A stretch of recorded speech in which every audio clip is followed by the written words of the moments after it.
brings on towards, if you want to look towards electric and gas-powered vehicles, we can definitely say that the performance of gas-powered vehicles usually offer often a higher horsepower compared to electric cars and has a faster acceleration in terms of top speed, not from 0 to 100, which also provides a more sportier drive towards the people who wants to experience it.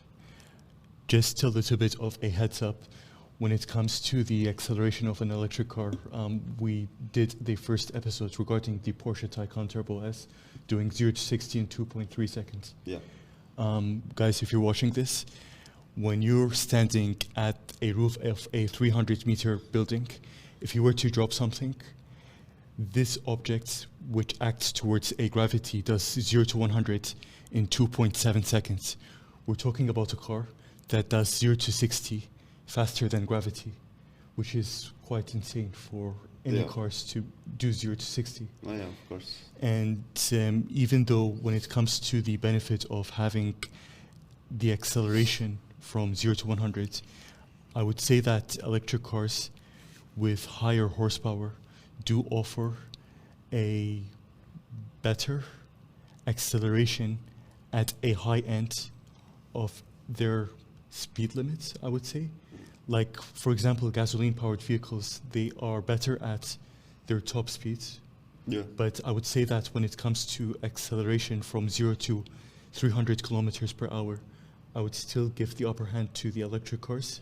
No, I still stick with gas-powered vehicles because at the end of the day, 0 to 100, yes, it's faster, but if you're going to put 0 to, for example, 200 or 0 to 300, at the end of the day, once it hits that, I think, 120 kilometers per hour mark, I'm pretty sure that the gas-powered vehicles will catch up or gap the electric cars. Yes, but this doesn't apply with every automakers. Like, for example, Tesla.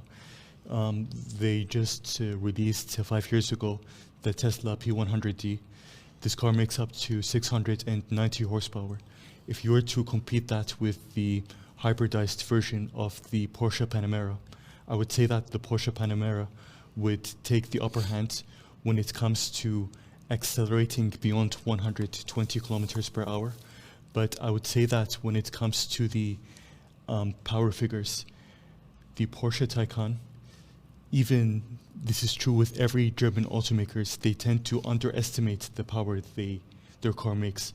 Like, for example, they specifically said that the Porsche Taycan Turbo S makes up to 761 horsepower, which is not true. The car actually makes 900 brake horsepower. The same thing applies with the Porsche 911 Turbo S. They say that the car have 650 horsepower. This is not true. The car actually makes 800 horsepower. This is due to the fact that some of the automaker journalists... They have electric motors now? The 911? Yeah.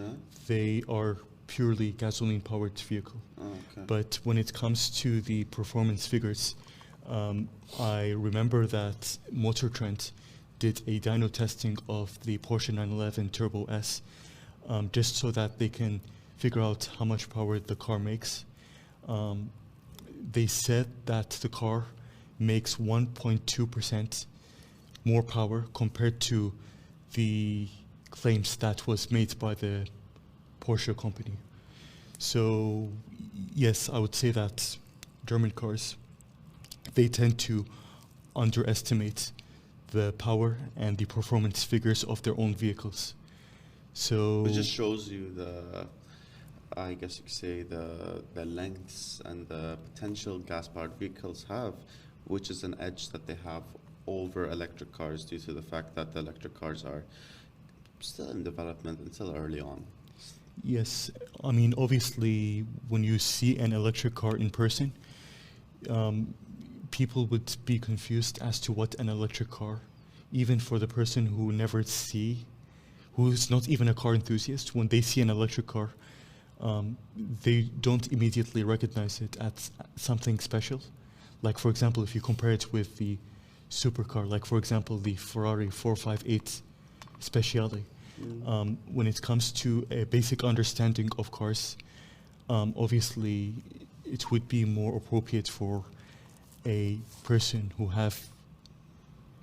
doesn't have knowledge about cars to be looking at gasoline-powered vehicles as a source of development, maybe? Does that make sense? Yeah, it kind of does.